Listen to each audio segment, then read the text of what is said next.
ညံရီမမိတဲ့ကောင်မလေးကအမိုက်ဟောင်းတွေလာရောင်းတိုင်းဆိုင်ပိုင်ရှင်ကချိန်ခွင်ကိုတိတ်တဆိတ်ကလေးထားပြီးအလေးချိန်ကိုတောင်မကြည့်ပဲကောင်မလေးကိုငွေနှစ်ဆက်တန်းပေးလိုက်လေးရှိတယ်ပဲဒါတင်မကသေးဘူးသူကအဝတ်စားဟောင်းတွေထည့်ထားတဲ့အထုပ်တစ်ထုပ်ကိုလည်းကောင်မလေးကိုအိမ်တဲသွားဖို့ပေးလိုက်ပါသေးတယ်ဒါကိုမြင်ရတဲ့ဆိုင်ပိုင်ရှင်ရဲ့ဇနီးကအရန်ကိုနားမလည်နိုင်အောင်ဖြစ်နေတာပေါ့အဲ့ဒီအမိုက်တွေကအလွန်ဆုံးရှိမှ3ချက်ဖိုးရဲ့တန်တာလေးအမျက်မရရင်တောင်19ချက်ရှုံးခံစရာမလိုဘူးလေပြီးတော့အဲ့ဒီဝတ်စားတွေကသူ့သမီးအတွက်အခုလေးတင်ဝယ်ပေးထားတာတွေမဟုတ်လားဆိုင်ပိုင်ရှင်ကသူ့ဇနီးကိုအဝေးကနေရာတစ်ခုစီလက်ညှိုးထိုးပြလိုက်တော့မှကောင်မလေးမှာစိတ်ဝေဒနာခံစားနေရတဲ့အဖေတယောက်ရှိနေမှန်းသိလိုက်ရတာပါသူမဟာအဖေဖြစ်သူရဲ့ယောဂါကိုကုသပေးဖို့အတွက်သူမရဲ့အကောင်းဆုံးရွယ်တွေကိုအဖေဖြစ်သူပေးမှာပဲအချိန်ကုန်ဆုံးဖို့ရွေးချယ်ခဲ့တာပေါ့အမှန်တရားကိုသိသွားတဲ့အခါမှာတော့ဆိုင်ပိုင်ရှင်ကတော့လေကောင်မလေးရဲ့ဇွဲစိတ်ကိုကြည့်ပြီးအရန်ကိုစိတ်မကောင်းဖြစ်သွားရပါတယ်မထင်မှတ်ပဲကောင်မလေးကထွက်သွားခါနီးမှာဆိုင်ပိုင်ရှင်ဇနီးမောင်နှံကိုလှည့်ကြည့်ပြီးဒူးထောက်ကန်တော့ပါရောလားသူမကညံရီမမိပေမဲ့အရန်ကိုတိတတ်ပါတယ်ဒီဇနီးမောင်နှံကသူမကိုတိတ်တဆိတ်ကူညီနေတယ်ဆိုတာကိုသူမကောင်းကောင်းကြီးသိနေတာပေါ့ဒါကြောင့်အဖေဖြစ်သူယောဂါပျောက်သွားရင်သူတို့ရဲ့ကျေးဇူးကိုတေချာပေါက်ပြန်ဆက်ပါမယ်လို့ကတိပေးခဲ့ပါတယ်ဒါပေမဲ့စကားပြောလို့မှမဆုံးသေးဘူးအဖေဖြစ်သူကပါဆက်ကနေသွေးတွေအံပြီးမြေပြင်ပေါ်ကိုဝုန်းခန့်နဲ့လဲကျသွားပါတော့တယ်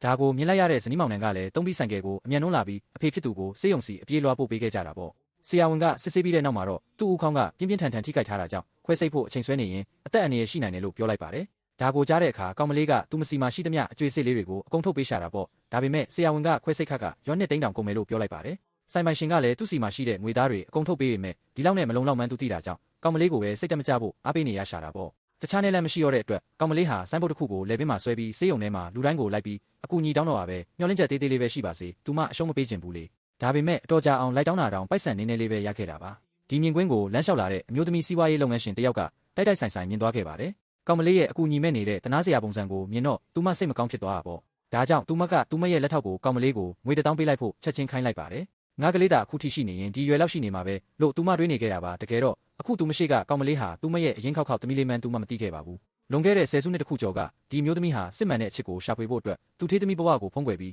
တာမန်အမျိုးသားတစ်ယောက်နဲ့လက်ထပ်ခဲ့တာပါအဲ့ဒီတုန်းကဘဝကမချမ်းသာပေမဲ့ဇနီးမောင်နှံနှစ်ယောက်ကတော့အရန်ကိုချစ်ခင်ကြပြီးနေ့တိုင်းပျော်ရွှင်ခဲ့ကြတာပေါ့မကြခင်မှာပဲသူမကိုဝင်ရလာခဲ့ပါတယ်ဒါပေမဲ့မထင်မှတ်ပဲကလေးမွေးခါနီးမှာရင်းမြွာကြီးတွေးကြောတဲ့စိတ်ဝင်တဲ့ဝေဒနာကိုခံစားလိုက်ရတာပါပိုဆိုးတာကဆေးရုံရဲ့အခြေအနေကမပြည့်စုံတာကြောင့်တခြားဆေးရုံကိုပြောင်းဖို့အတွက်အမျိုးသားဖြစ်သူကပိုက်ဆံအမြန်ရှာရတော့တာပေါ့ဒါပေမဲ့အမျိုးသားဖြစ်သူကဒီလောက်များပြားတဲ့ဆေးဘိုးဝါကကိုဘလို့မှမတက်နိုင်ခဲ့ပါဘူးသူစိတ်ပြအားငယ်နေတဲ့အချိန်မှာပဲဆေးဘက်ဆိုင်ရာအဖွဲ့တစ်ဖွဲ့ဆေးရုံထဲကိုရုတ်တရက်ရောက်လာကြတယ်တကယ်တော့အမျိုးသမီးရဲ့အဖေကဆရာဝန်ဖွဲ့တွေနဲ့အတူအပြေးလွှားရောက်လာတာပါပေးလိုက်တဲ့လိပ်စာကတ်ကိုကြည့်ပြီးမှအမျိုးသားဖြစ်သူကသူ့ဇနီးဟာထိတ်တန်းသူထေးကြီးတဦးရဲ့သမီးမှန်းသိလိုက်ရတာပေါ့ကံကောင်းစွာနဲ့ကျွမ်းကျင်တဲ့ဆရာဝန်တွေရဲ့ကူညီမှုကြောင့်မိခင်ရောသမီးပါပေးကင်းတယ်လို့သူနာပြုကလာပြောခဲ့ပါတ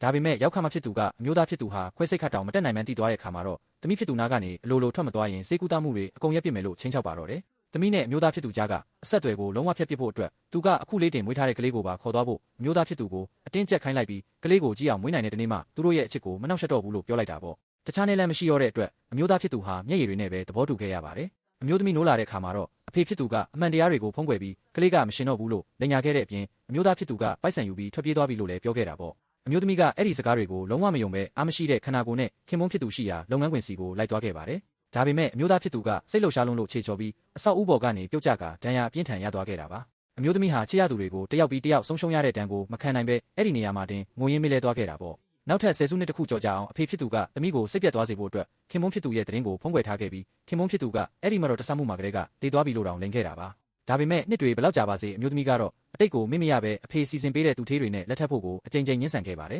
်ဒါကြောင့်အဖိုးကြီးကစိတ်တူပြီးနှလုံးရောဂါတောင်ပြန်ထလာခဲ့တာပေါ့အခုတစ်ခေါက်ဆေးရုံကိုအမျိုးသမီးလာတာကလည်းနေမကောင်းဖြစ်နေတဲ့အဖေကိုလာကြည့်တာပါဒါပေမဲ့သူမကတော့အလျှော့မပေးပဲအဖေကနောက်အိမ်ထောင်ပြုဖို့ပြောတာနဲ့ကုမ္ပဏီမှာအလုပ်ရှိတယ်ဆိုပြီးထွက်သွားဖို့ပြင်တော့ပါပဲမထင်မှတ်ပဲထွက်သွားတဲ့အချိန်မှာသူမရဲ့လက်ထက်လက်စွပ်ကမြေပြင်ပေါ်ကိုပြုတ်ကျသွားပြီးအဖေဖြစ်သူကကောက်လိုက်မိတာပေါ့မင်းကသူ့ကိုမမေ့နိုင်သေးရင်ငါမင်းကိုကူညီပေးမယ်လို့အဖိုးကြီးကတွေးလိုက်ပါတယ်သမီးဖြစ်သူရဲ့တန်ရောစင်ကိုအပြက်ဖြတ်ပစ်ဖို့အတွက်သူကအဲ့ဒီလက်စွပ်ကိုတကားဝမှာထိုင်နေတဲ့ကောင်မလေးကိုပေးလိုက်ပါတော့တယ်အမျိုးသမီးကအပြန်လမ်းမှာမှလက်စွပ်ပြောက်သွားမှန်းသိလိုက်ရလို့လက်ထောက်နဲ့အတူဆေးရုံကိုအမြန်ပြန်လာပြီးရှာတာပေါ့မကြခင်မှာပဲလက်ထောက်ကကောင်မလေးရဲ့လက်ထဲမှာလက်စွပ်ကိုတွေ့သွားပြီးကောင်မလေးကခိုးသွားတယ်လို့ထင်ကားတန်းပြီးစူပူချင်းမောင်းပါတော့တယ်အတန်တွေစူညံလာတော့အမျိုးသမီးလည်းရောက်လာတာပေါ့ကောင်မလေးကသူမှမခိုးပါဘူးလို့အချိန်ချင်းရှင်းပြနေပေမဲ့အမျိုးသမီးကတော့ဘသူမားတယ်မှန်တယ်ဆိုတာကိုအပူမကက်ပဲဒီလက်စွပ်ကငါ့အတွက်အရန်ရေးကြီးလို့ပါငါ့ကိုပြန်ပေးလို့ရမလားလို့ကောင်မလေးကိုအတားအရာပြောလိုက်ပါတယ်အဲ့ဒီအချိန်မှာကောင်မလေးကဝမ်းနေပက်လက်နဲ့ဒီလက်စွပ်ကိုအဖိုးကြီးတယောက်ကပေးခဲ့ရပါလို့ရှင်းပြရှာတာပေါ့သူမကဒီလက်စွပ်ကိုရောင်းပြီးနေမကောင်းဖြစ်နေတဲ့အဖေကိုကယ်ချင်လို့ပါအဲ့ဒီတော့မှအမျိုးသမီးကအကြောင်းစုံကိုတီးသွားပြီးသူမရဲ့လက်ထောက်ကိုပိုက်ဆံတွေထပ်ပေးခိုင်းလိုက်ပါတယ်ဒါပေမဲ့ကောင်မလေးကပိုက်ဆံကိုလက်မခံပဲဒီလောက်လေးနဲ့အဖေကိုမကယ်နိုင်မှန်းသိတာကြောင့်မျက်ရည်တွေနဲ့အမျိုးသမီးစီကနေရွာနှစ်သိန်းတောင်းလိုက်ပါတော့တယ်ဒါကိုကြားတဲ့အခါလက်ထောက်ကဒေါသထွက်သွားပြီးကောင်မလေးဟာတယောက်ယောက်ရဲ့ခိုင်းစေချက်အရလာပြီးလိန်နေတာလို့ထင်သွားတာပေါ့ ဘသူမှမခိုင်းပါဘူးကျမဖေတကယ်ပဲယောဂပြင်းထန်နေလို့ခွဲစိတ်ခရွမ်းနှစ်သိန်းလိုနေတာပါသူလူနာခန်းထဲမှာရှိပါတယ်အမျိုးသမီးကကောင်မလေးလိန်နေတဲ့ပုံမပေါက်ဘူးလို့ခံစားရပေမဲ့ရွမ်းနှစ်သိန်းဆိုတာနေတဲ့ပမာဏမဟုတ်ဘူးလေအမှန်တရားကိုသိရအောင်နဲ့စိတ်အေးသွားရအောင်သူမကိုယ်တိုင်ကောင်မလေးနောက်ကိုလိုက်ပြီးလူနာခန်းထဲကိုတွားကြည့်ဖို့ဆုံးဖြတ်လိုက်ပါတော့တယ်ဖခင်ဖြစ်သူရဲ့အသက်ကိုကယ်တင်ဖို့အတွက်ချင်းကျဲတယောက်နောက်ဆုံးတော့ရှေးရလုပ်ငန်းစုရဲ့ဥက္ကဋ္ဌရှေးရရှိစီစီမှာဒူးထောက်တနာခံခဲ့ရပါတယ်။သူမခိုးယူခဲ့မိတယ်လို့ဆွဆွဲခံထားရတဲ့လက်စွပ်ကိုပြန်ပေးပြီးဒါဟာကျမရဲ့ကိုယ်ပိုင်ဆုံးဖြတ်ချက်ပါဖေဖေနဲ့မဆိုင်ပါဘူးလို့မျက်ရည်ဆက်လက်နဲ့တောင်းပန်ခဲ့ပါတယ်ရှေးရရှိကတော့ဒီတစ်ကြိမ်ပဲခွင့်လွှတ်မယ်လို့ပြောပြီးသူမရဲ့လက်ထောက်ချန်နဲ့အတူထွက်ခွာသွားခဲ့ပါတယ်။ဒါပေမဲ့ကံကြမ္မာကချင်းကျဲပေါ်မှာအနှဲငယ်မျက်နှာသာပေးလာခဲ့ပါတယ်။ဆေးရုံကဆရာဝန်ကြီးဟာချင်းကျဲရဲ့အခြေအနေကိုတနာတာကြောင့်ဆေးရုံဝန်ထမ်းတွေစုပေါင်းလူဒန်းထားတဲ့ငွေတွေကိုပေးအပ်ခဲ့တဲ့အပြင်ရှေးရလုပ်ငန်းစုဖောင်ဒေးရှင်းကနေထောက်ပံ့ပေးတဲ့ရွာနှစ်သိန်းတန်ဆေးကုသစရိတ်ထောက်ပံ့ကြေးလျှောက်ဝါကိုပါယူဆောင်လာပေးခဲ့ပါတယ်။ချင်းကျဲအတွက်တော့ဒါဟာဖခင်ဖြစ်သူကိုကယ်တင်နိုင်မဲ့တစ်ခုတည်းသောမျှော်လင့်ချက်အလင်းတန်းလေးပါပဲ။တစ်ဖက်မှာတော့ရှေးရလုပ်ငန်းစုရဲ့ရုံးခန်းထဲမှာလက်ထောက်ချန်ဟာထောက်ပံ့ကြေးလျှောက်လွှာတွေကိုစစ်ဆေးရင်းနဲ့လူနာမီချင်းကြီးဆိုတဲ့နာမည်ကိုတွေ့သွားခဲ့ပါတယ်။သူမဟာချက်ချင်းပဲဒါဟာရှေးရရှိရဲ့ရေးစားဟောင်းဖြစ်နေတာကိုရိပ်မိသွားခဲ့ပါတယ်။မနာလိုစိတ်နဲ့မုန်းတီးစိတ်တွေပြည့်နှက်နေတဲ့လက်ထောက်ချန်ဟာချင်းကျဲကိုဒုက္ခပေးဖို့အတွက်အကွက်ဆင်ပါတော့တယ်။သူမဟာဖောင်ဒေးရှင်းကိုဖုံးဆက်ပြီးချင်းကြီးရဲ့ထောက်ပံ့ကြေးလျှောက်ဝါကိုပယ်ဖျက်ခိုင်းလိုက်ပါတယ်။ဆေးရုံမှာတော့ဖခင်ဖြစ်သူခွဲစိတ်ကူတက်ရတော့မယ်လို့ပျော်ရွှင်နေတဲ့ချင်းတဲစီကိုဆရာဝန်ကြီးရောက်လာပြီးထောက်ပံ့ကြေးလျှောက်လွှာပယ်ချခံရတဲ့အကြောင်းသတင်းဆိုးကိုပြောပြခဲ့ပါတယ်။ချင်းကျဲဟာတစုံတစ်ယောက်ကသူမကိုရည်ရချက်ရှိဒုက္ခပေးနေတယ်ဆိုတာကိုသိသွားခဲ့ပြီးမိုးတိထန်စွာရွာသွန်းနေတဲ့ကြားထဲကနေရှေးရလုပ်ငန်းစုစီကိုပြေးသွားခဲ့ပါတယ်။ရုံးခန်းထဲမှာတော့လက်ထောက်ချန်ဟာအောင်နိုင်သူတယောက်လိုပြုံးရင်းချင်းကျဲကိုစောင့်ကြိုနေပါတယ်ချင်းကျဲကငိုယိုပြီးအတနာခံပေမဲ့လက်ထောက်ချန်ကတော့နင်းပြစ်လုပ်ခဲ့တာငါတို့ဥက္ကဋ္ဌကိုလေငါ့ကိုလာတောင်းပန်လို့ဘာမှမထူးလို့ပြောပြီးသူမကိုမောင်းထုတ်ခဲ့ပါတယ်မိုးတိထန်စွာရွာသွန်းနေတဲ့ဆေးရုံကြီးရဲ့အပြင်ဘက်မှာချင်းကျဲတယောက်လမ်းပြောင်းနေတဲ့ကလေးငယ်တယောက်လိုအကူညီမဲ့စွာငိုကြွေးနေပါတယ်သူမရဲ့ဖခင်ကိုကယ်တင်ဖို့တခုတည်းသောမျှော်လင့်ချက်ဖြစ်တဲ့ထောက်ပံ့ကြေးလျှောက်ဝါကလည်းဘယ်ချခံလိုက်ရပြီမို့သူမရဲ့ကဘာကြီးတစ်ခုလုံးပြိုလဲသွားတယ်လို့ခံစားနေရပါတယ်အဲ့ဒီအချိန်မှာပဲဆေးရုံခန်းထဲကနေစိတ်မနှံ့တဲ့ဖခင်ဖြစ်သူချင်းကြီးဟာချင်းကျဲသမီးအတွက်တကြားလုံးအဖေတကြားအောင်သွားဝယ်ပေးမယ်လို့အော်ဟစ်ရင်မိုးတဲ့လေတွေကိုပြေးထွက်လာပါတော့တယ်ဆရာဝန်တွေနဲ့ nurse တွေဝိုင်းထားပေမဲ့မရပဲနောက်ဆုံးမှာတော့ချင်းကြီးဟာမိုးရေထဲမှာတင်တတိလဲလဲကျသွားခဲ့ပါတယ်ချင်းကျဲတယောက်သူမရဲ့ဖခင်ကိုပွေ့ဖက်ပြီးအသေးအတန်ငိုကြွေးနေတဲ့မြင်ကွင်းဟာတကယ်ကိုရင်နာစရာကောင်းလာပါတယ်တစ်ဖက်မှာတော့ရှေးရလုပ်ငန်းစုရဲ့ဥက္ကဋ္ဌရှေးရယူဝေဟာကားပေါ်မှာလိုက်ပါလာရင်စိတ်ထဲမှာတခုခုကိုမတင်မကျဖြစ်နေပါတယ်သူမဟာကားမောင်းသမားကိုဆေးရုံဘက်ကိုပြန်လှည့်ဖို့ညွှန်ကြားလိုက်ပါတယ်ဆေးရုံရှိကိုရောက်တဲ့အခါမှာတော့ဒူးထောင်ကိုကျွေးနေတဲ့ချင်းကျဲကိုတွေ့လိုက်ရပါတယ်ချင်းကျဲကရှေးရယူဝေရဲ့ခြေတလုံးကိုဖက်တွယ်ပြီးသူမရဲ့ဖခင်ကိုကယ်တင်ပေးဖို့ထပ်မံတနာခံပါတော့တယ်ရှေးရယူဝေတယောက်ချင်းကျဲကိုအားပေးစကားပြောနေတော့မှာပဲဆရာဝန်တွေကလူနာတင်စင်တဲ့လူနာတယောက်ကိုအရေးပေါ်ခေါ်ဆောင်သွားတာကိုတွေ့လိုက်ရပါတယ်အဲ့ဒီလူနာရဲ့မျက်နှာကိုမြင်လိုက်ရတဲ့ခဏမှာတော့ရှေးရယူဝေရဲ့ကဘာကြီးဟာခဏတာရပ်တန့်သွားခဲ့ပါတယ်လွန်ခဲ့တဲ့10စုနှစ်ကျော်ကမတော်တဆမှုတစ်ခုမှာတေဆုံးသွားပြီလို့အားလုံးကထင်မှတ်ထားခဲ့တဲ့သူမရဲ့အချစ်ဦး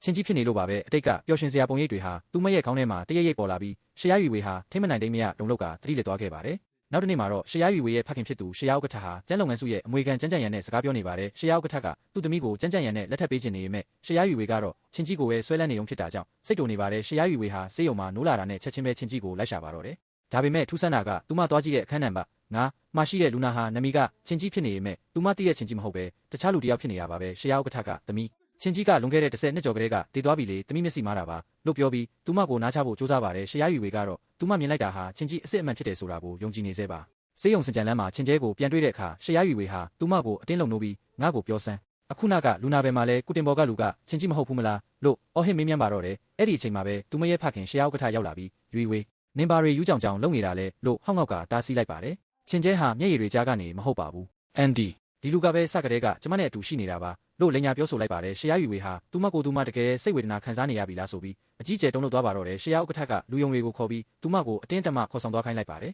ယ်ဒါပေမဲ့အမှန်တရားကတော့ရှေးရဥက္ကဋ္ဌဟာချင်းကျဲကိုရှုပ်ဝက်ချင်းချောက်ပြီးအပေးယူလုပ်ထားတာပါငါခိုင်းတဲ့အတိုင်းလိန်ပြောပေးရင်နင့်ဖေကိုအကောင်းဆုံးစေကူတာမှုခံယူခိုင်းမယ်ဆိုတဲ့ကတိကြောင့်ချင်းကျဲဟာရှေးရယူဝေကိုအမှန်တိုင်းမပြောရဲလိန်ညာခဲ့ရတာဖြစ်ပါတယ်ဒါပေမဲ့ကံကြမ္မာရဲ့အလှည့်ပြောင်းကတော့ရှေးရဥက္ကဋ္ဌဟာချင်းကျဲကိုဖက်ပြီးနှစ်သိမ့်နေတော့မှပဲရုတ်တရက်နှလုံးရောဂါဖောက်ပြီးလဲကျသွားခဲ့ပါတယ်ရှေးရဥက္ကဋ္ဌတတိလက်သွားပြီးနောက်မှာချင်းကျဲအတွက်အားကိုးရမယ်သွားပြန်ပါတယ်ဆရာဝန်ကြီးကနင့်ဖေရဲ့အခြေအနေကအချိန်တရက်ပဲကြံတော့တယ်ရှေးရယူဝေတာမကူညီရင်ငါတို့လည်းဘာမှမတတ်နိုင်တော့ဘူးလို့တတိပေးလိုက်တဲ့အခါမှာတော့ချင်းကျဲဟာနောက်ဆုံးချိန်ဖြစ်တိုက်ပွဲဝင်ဖို့ဆုံးဖြတ်လိုက်ပါတယ်သူမဟာအောက်ဆီဂျင်ပိုက်တက်ထားရတဲ့ဖခင်ဖြစ်သူကိုဝီချဲနဲ့တင်ပြီးရှေးရလုပ်ငန်းစုရဲ့ရုံးချုပ်ကိုအရောက်သွားခဲ့ပါတယ်အဲ့ဒီမှာရှေးရယူဝေရဲ့လက်ထောက်ချန်ကသူမကိုမောင်းထုတ်ဖို့ကြိုးစားခဲ့ပေမဲ့ချင်းကျဲဟာကျမရှေးရအန်ဒီကိုတောင်းပန်ခြင်းလို့ပါလို့အော်ဟစ်ကဖခင်ဖြစ်သူရဲ့ဝီချဲကိုဥက္ကဋ္ဌရုံးခန်းထဲအထိတွန်းပို့လိုက်ပါတယ်ရုံးခန်းထဲမှာတော့အေးဆက်ဆက်အချိန်ဝါတွေနဲ့ရှေးရယူဝေရောက်လာပါတယ်ချင်းကျဲဟာသူမရဲ့ခြေရင်းမှာဒူးထောက်ပြီးအန်ဒီကျမလည်းပြောခဲ့မိတာတောင်းပန်ပါတယ်ရှေ့ကလူကကျမဖေမဟုတ်ပါဘူးဒီမှာကြည့်ပါဒါမှအန်ဒီရှာနေတဲ့ချင်းကြီးအစ်စ်ပါလို့ပြောပြီးဝီချဲဘော်ကလူကိုပြလိုက်ပါတယ်ရှေးရယူဝေရဲ့ရုံးခန်းထဲမှာတင်းမာမှုတွေကအထွတ်ထိပ်ကိုရောက်နေပါတယ်ချင်းကျဲဟာသူမရဲ့အဖေကိုဝီချဲနဲ့တွန်းလာပြီး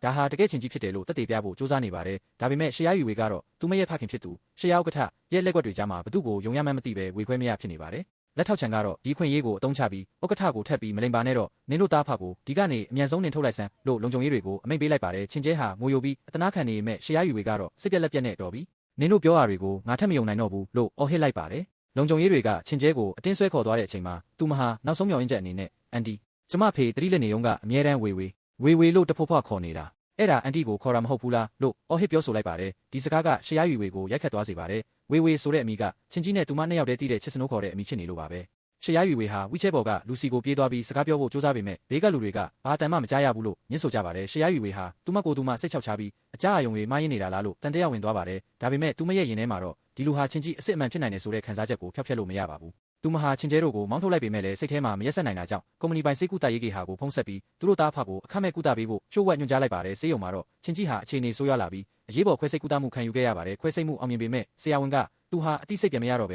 ဲလူနာနာကဖြစ်သွားနိုင်တယ်သူနဲ့ရင်းနှီးတဲ့သူတွေကနားမှာစကားခဏပြောပေးရင်တော့နိုးလာနိုင်ခြေရှိတယ်လို့ပြောပြခဲ့ပါတယ်ချင်းကျဲဟာသူမရဲ့အဖေနိုးလာဖို့အတွက်ရှရာယူဝေရဲ့အမိကိုခေါ်လိုက်တဲ့အခါမှာတော့ချင်းကြီးရဲ့လက်ချောင်းလေးတွေဟာတိတိတတာလှုပ်ရှားလာခဲ့ပါတယ်ဒါဟာသူတို့နှစ်ယောက်ကြားမှာဘလောက်နဲ့ဆိုင်တဲ့တန်ရောစင်ရှိလဲဆိုတာကိုသက်သေပြနေရပါပဲတစ်ဖက်မှာတော့ရှရာလုပ်ငန်းစုရဲ့အခြေအနေကပိုပြီးရှုပ်ထွေးလာပါတယ်ရှရာယူဝေရဲ့ဖခင်စေးရုံတက်နေရတဲ့အချိန်မှာသူမရဲ့ဦးလေးဖြစ်သူရှရာကျန့်ကျွမ်းကကုမ္ပဏီကိုသိမ်းပိုက်ဖို့ကြိုးစားလာပါတယ်သူဟာကျန်းလုပ်ငန်းစုရဲ့အမွေခံကျန်းကျန်ရန်ကိုခေါ်လာပြီးရှရာယူဝေကိုရွန်တစ်ဆက်တန်းတန်စိတ်လက်စွပ်နဲ့လူပုံလယ်မှာလက်ထပ်ခွင့်တောင်းခိုင်းပါတယ်ရှရာယူဝေကတော့အတိတ်ကလက်စွပ်လေးကိုကြည့်ပြီးမျက်ရည်ကျနေစေဖြစ်တယ်လို့ကျန်းကျန်ရန်ရဲ့ကမ်းလှမ်းမှုကိုလည်းပြက်သားညှင်းဆိုလိုက်ပါတယ်ဒီလက်စွပ်ကတိတ်တန်ပိုးကြီးလုံးလို့ကျမနဲ့မထိုက်တန်ပါဘူးတခြားသူကိုပဲပေးလိုက်ပါလို့ပြောပြီးရုံးခန်းထဲကနေထွက်ခွာသွားခဲ့ပါတယ်ကျန်းလုပ်ငန်းစုရဲ့အမွေခံကျန်းကျန်ရန်ရဲ့လက်ထပ်ခွင့်တောင်းမှုကိုရှရာယူဝေကလူပုံလယ်မှာပြက်သားညှင်းဆိုလိုက်တာကြောင့်ရှရာမိသားစုရဲ့ဦးလေးဖြစ်သူရှရာကျန့်ကျွန်းဟာအကြီးကျယ်ဒေါသထွက်နေပါတယ်သူဟာယူဝေကိုနင်ဘလို့တောင်ရိုင်းဆိုင်ဆက်ဆံရတာလေသူကနင့်ကိုအဝေးကြီးကနေလာတွေ့တာလေလို့ဟောက်ငေါက်ပါတော့တယ်ဒါပေမဲ့စိတ်ပင်ပန်းနေတဲ့ယူဝေကတော့ဘာမှပြန်မပြောရဲသူမရဲ့လက်ထောက်ချံကိုပဲအဲ့ဒီကိုအခန့်ဖို့လွှဲထားခဲ့ပြီးထွက်သွားခဲ့ပါတယ်ရှရာကျန့်ကျွန်းဟာကျန်းကျန်ရန်ကိုအာနာတကြီးတောင်းပန်ပြီးယူဝေရဲ့အပြောင်းလဲတွေနောက်ွယ်မှာချင်းတဲဆိုတဲ့ကောင်မလေးရှိနေတာကိုရိပ်မိသွားပါတယ်ဒီကောင်မလေးကငါတို့ရဲ့အစီအစဉ်တွေကိုလာဖျက်ဆီးနေတာပဲတကယ့်ကိုမတိတက်တဲ့ကောင်မလေးလို့ပြောပြီးသူမကိုရှင်းပစ်ဖို့အကြံရုပ်တွေကြံစီပါတော့တယ်သူဟာကျန်းကျန်ရန်ကိုစိတ်လက်စွပ်ပြန်ပေးပြီးယူဝေရဲ့နောက်ကိုလိုက်သွားဖို့တိုက်တွန်းလိုက်ပါတယ်ညဘက်မှာတော့ကျန်းကျန်ရန်ဟာယူဝေရဲ့ကားနားကိုရောက်လာပြီး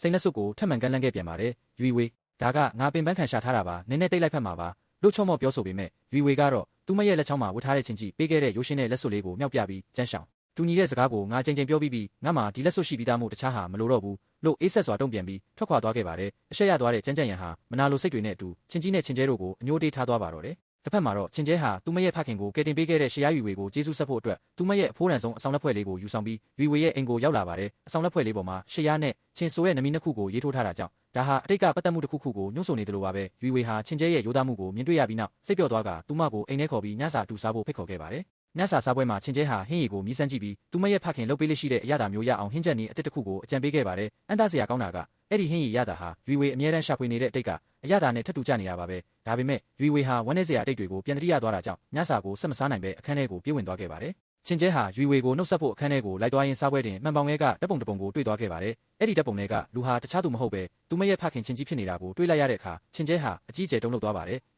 ယ်ဒါကျမဖေပဲလို့အော်ဟေရင်တပ်ပုံကိုယူကြည့်တဲ့အချိန်မှာယူဝေနဲ့ရုံးရင်ဆန်ခတ်ဖြစ်သွားခဲ့ပါတယ်ကန်ဆိုးစွာနဲ့ပဲအဲ့ဒီတပ်ပုံမှန်ပေါင်ဟာကျမ်းပြင်ပေါ်ကျကွဲသွားခဲ့ပါတယ်ယူဝေဟာသူမရဲ့အချစ်ဦးနဲ့ရိုက်ထားတဲ့နောက်ဆုံးတပ်ပုံလေးပျက်စီးသွားတာကိုကြည့်ပြီးမျက်ရည်ဆက်လက်နဲ့နင်ဘာမှမသိပဲလာမရှုပ်ပါနဲ့တော့ဒီတပ်ပုံကိုနင်ဘယ်လိုမှပြန်ပေးလို့မရဘူးလို့အော်ဟစ်ပြီးချင်းကျဲကိုအိမ်ပေါ်ကနှင်ထုတ်လိုက်ပါတယ်ချင်းကျဲဟာဆေးရုံကိုပြန်ရောက်လာတဲ့ခါမှာတော့ရှရာယူဝေနဲ့သူမရဲ့ဖခင်ကြားမှာဘယ်လိုရှုပ်ဝက်ချက်တွေရှိနေမလဲဆိုတာကိုတွေးရောရင်းအဖြေရှာဖို့စူးစမ်းနေပါတယ်ဒါပေမဲ့အဲ့ဒီအချိန်မှာပဲကျန်းကျန်ရန်ဟာလူမိုက်တွေကိုခေါ်ပြီးဆေးရုံခန်းထဲကိုဝင်လာပါတယ်သူဟာတတိလက်နေတဲ့ချင်းကြီးကိုကြည့်ပြီးဒါကချင်းကြီးလားတာမန်လူတစ်ယောက်ပါပဲခေါ်သွားလိုက်စမ်းလို့အမိန့်ပေးလိုက်ပါတယ်ဆေးရုံခန်းထဲကိုကျန်းကျန်ရန်နဲ့လူမိုက်တွေအကြမ်းဖက်ဝင်ရောက်လာတာနဲ့အတူချင်းကျဲရဲ့ကဘာငယ်လေးဟာနောက်တစ်ကြိမ်ထပ်မံပြိုလဲသွားရပြန်ပါတယ်ကျန်းကျန်ရန်ဟာဆေးရုံမှာကုတင်တွေမလောက်တော့လို့နှစ်ဖေကိုတခြားဆေးရုံပြောင်းရမယ်ဆိုတဲ့အကြောင်းပြချက်နဲ့ချင်းကြီးကိုအတင်းအဓမ္မခေါ်ဆောင်ဖို့ကြိုးစားပါတယ်ချင်းကျဲကငွေရိုသားစီးပေမဲ့ကျန်းကျန်ရန်ကတော့သူဟာကျန်းလုပ်ငန်းစုရဲ့တူးတဲသောအမွေခံဖြစ်တာကြောင့်ဒါဟာသူမတို့သားဖအတွက်ကံကောင်းခြင်းဖြစ်တယ်လို့မောက်မာစွာပြောဆိုပါတယ်ဒါဒီမကသေးပဲကျန်းကျန်ရန်ဟာရက်ဆက်တဲ့အမှန်တရားတစ်ခုကိုပါဖွင့်ချလိုက်ပါတယ်ရှရာယူဝေနဲ့ငါကငယ်ငယ်ကလေးကလက်ထပ်ဖို့သတ်မှတ်ထားတဲ့သူတွေဒါပေမဲ့ချင်းကြီးဆိုတဲ့လူပေါ်လာပြီးယူဝေရဲ့အသေးကိုခိုးယူသွားခဲ့တာလို့ပြောရင်းမနာလိုစိတ်တွေကိုဖော်ပြခဲ့ပါတယ်သူဟာချင်းကျဲကိုနင့်ဖေကတေလူတယောက်နဲ့မချတော့ဘူးလို့စကားလုံးတွေနဲ့ပါထိုးနှက်ခဲ့ပြီးချင်းကြီးကိုလူနာတင်ကုတင်နဲ့အတူ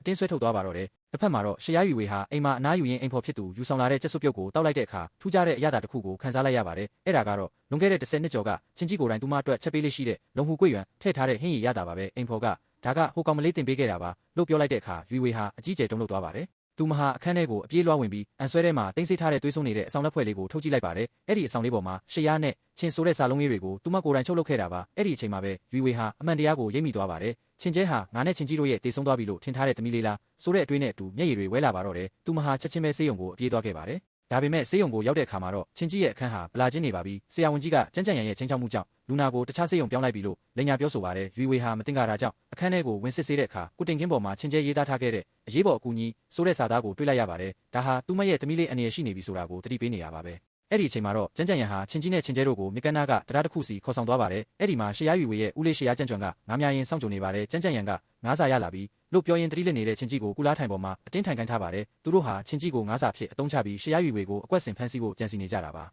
ချင်းကျဲတယောက်သူမရဲ့အဖေကိုကာကွယ်ဖို့စူးစမ်းပေမဲ့လူမိုက်တွေရဲ့ဖမ်းဆီးခြင်းကိုခံထားရပါတယ်ရှေးရကြံ့ကြွန်ကတော့ငါးများတဲ့နေရာမှာအရေးကြီးဆုံးကငါးစာပဲဒီသားဖတ်တဲ့ကဘသူကငါးစာဖြစ်ပိုပြီးတင့်တော်မလဲလို့ပြောရင်ရုံမာတဲ့အပြုံးနဲ့မေးလိုက်ပါတယ်မောင်မိုက်နေတဲ့မြကန်းနာကတရားထက်မှာရှေးရကြံ့ကြွန်ကအေးအေးဆေးဆေးငါးများရင်ချင်းကျဲကိုလှောင်ပြောင်နေပါတယ်ချင်းကျဲနင့်ကိုကျေးဇူးတင်ရမယ်နင်ကုတင်ကင်းပေါ်မှာရေးခဲ့လို့သာနင့်မေကဒီကိုအမြန်ရောက်လာတာပေါ့လို့ပြောလိုက်တဲ့အခါချင်းကျဲတယောက်ထိတ်လန့်သွားပါတယ်အဲ့ဒီအချိန်မှာပဲရှေးရွေဝေရောက်ရှိလာပြီးအကူညီမဲ့နေတဲ့ချင်းကျဲကိုပွေ့ဖက်ကကာကွယ်ပေးလိုက်ပါတယ်ရွေဝေကကြမ်းကြမ်းရံနင်တို့ယောက်ျားတခုတွေချစ်ပြီးကလေးမလေးတယောက်ကိုဒီလောက်တောင်နှိပ်စက်ရသလားလို့ဒေါသတကြီးမေးလိုက်ပါတယ်ဒါပေမဲ့ကြမ်းကြမ်းရံကတော့ဘာမှမသိသလိုဟန်ဆောင်ပြီးရွေဝေနင်ငါ့ကိုအထင်လွဲနေပြီးဒီကလေးမလေးကသူ့ဘာသာလိုက်လာတာပါလို့လိန်ညာပြန်ပါတယ်ရွေဝေဟာချင်းကျဲကိုကြည့်ရင်သူမရဲ့မျက်နှာမှာချင်းကြီးနဲ့တူတဲ့အသွင်ပြင်တွေကိုတတိထားမိလာပြီးရင်ထဲမှာတမျိုးခံစားလိုက်ရပါတယ်ရှေးရကြံ့ကြွန်ကတော့အချိန်မဆွဲတော့ပဲရွေဝေကိုစာချုပ်နှစ်ဆောင်ကန့်လန့်လိုက်ပါတယ်တစ်ခုကရှေးရလုပ်ငန်းစုရဲ့ရှယ်ယာတွေလွှဲပေးဖို့ဖြစ်ပြီးနောက်တစ်ခုကတော့ကြမ်းကြမ်းရံနဲ့လက်ထပ်ဖို့သဘောတူညီချက်ပဲဖြစ်ပါတယ်ရွေဝေဒီစာချုပ်တွေကိုလက်မှတ်ထိုးလိုက်စမ်းနှစ်မှာရွေးချယ်စရာမရှိတော့ဘူးလို့ချင်းချောက်လိုက်ပေမဲ့ရွေဝေကတော့ကျမရဲကိုတိုင်ထားပြီးလို့ပြက်ပြက်သားသားတုံ့ပြန်လိုက်ပါတ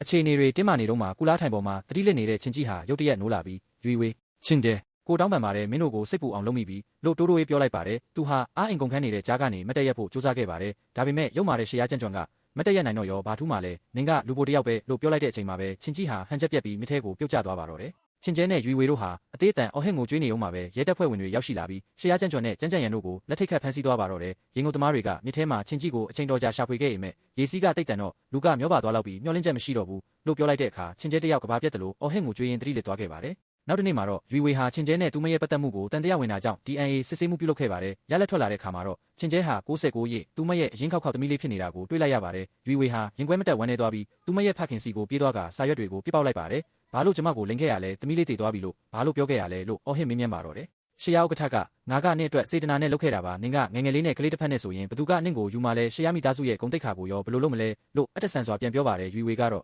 ကျမချင်းကြီးကိုရှာတွေ့အောင်ပြန်ရှာမယ်ပြီးတော့ရှေးရကြံ့ကြွန်တို့ကိုလည်းအဆုံးထိတိုက်ပွဲဝင်သွားမယ်လို့ကြုံဝါပြီးထွက်ခွာသွားခဲ့ပါတ